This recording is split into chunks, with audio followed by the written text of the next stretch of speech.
comment est-ce que ça se passe aussi pour ceux qui tentent de fuir, dont on parlait tout à l'heure? Il y a ceux qui se déplacent, qui tentent de trouver des zones un peu plus calmes où ils soient à l'abri. Et puis, il y a ceux qui tentent aussi de quitter l'Ukraine. La Russie a annoncé qu'il y aurait des moments de couloirs humanitaires. Est-ce qu'ils sont véritablement respectés, ces moments et ces espaces de couloirs humanitaires? Alors, elle ne les respecte pas. Il ne faut pas s'attendre de la part des Russes à respecter quoi que ce soit. Mais je le dis bien, quoi que ce soit, la vie n'a pas d'importance pour les Russes.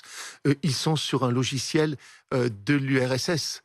Ils ne sont pas du tout dans un logiciel occidental comme nous, pour que chaque vie compte et il faut absolument sauver. C'est pas du tout ça. Il n'y a rien de rationnel, il n'y a rien auquel on puisse s'accrocher ou faire confiance? Non, absolument. Ils ont un objectif et ils veulent absolument réussir leur objectif et foncer sur leur objectif. Le reste n'a pas d'importance. Et donc, ils peuvent bombarder, si cela est nécessaire, éventuellement un couloir humanitaire. Ils l'ont déjà fait en Syrie. Ils le referont là, bien évidemment, parce qu'ils veulent peut-être réorienter les populations qui se déplacent vers un autre endroit, de manière à les conduire ou vers la Pologne, ou vers la Hongrie, ou vers, etc.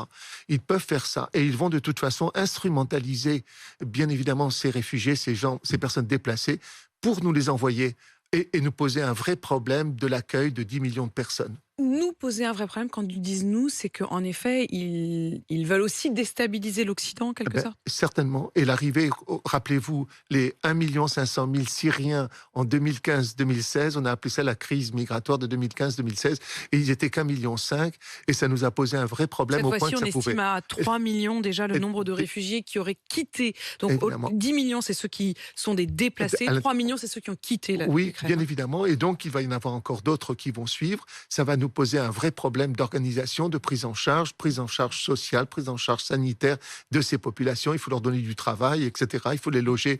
Il y a déjà une tension sur les logements sociaux qui est déjà importante en France.